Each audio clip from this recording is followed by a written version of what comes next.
чун як шаҳрванди маҳсулиятшинос ман ва тамоми мардуми тоҷикони вилояти Иваново тарҷамона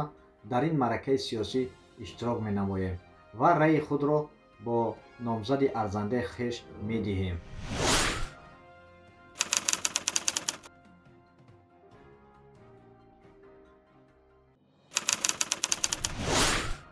нуқтаи назари ман ба раванди шаффофияти интихобот мусбӣ мебошад, зеро имрӯз дар ҷумҳурии Тоҷикистон 7 ҳизби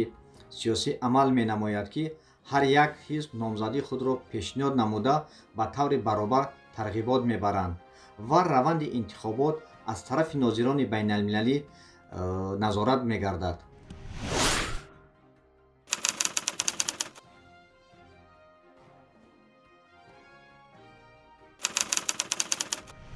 интихобот пеш аз ҳама сарҷамию муттаҳидӣ мардуми Тоҷикистонро баҳри таъмини сулҳу суботи сиёсӣ ва рушди босуръати он интизор ҳастем ва умед бар он мебандем, ки номзадҳои арзанда интихоб гардида баҳри таҳкими сулҳу суботи комил, ҳифзи дастовардҳои истиқлолият ва ваҳдату ҳамбастагии мардуми он пайваста заҳмат мекашанд.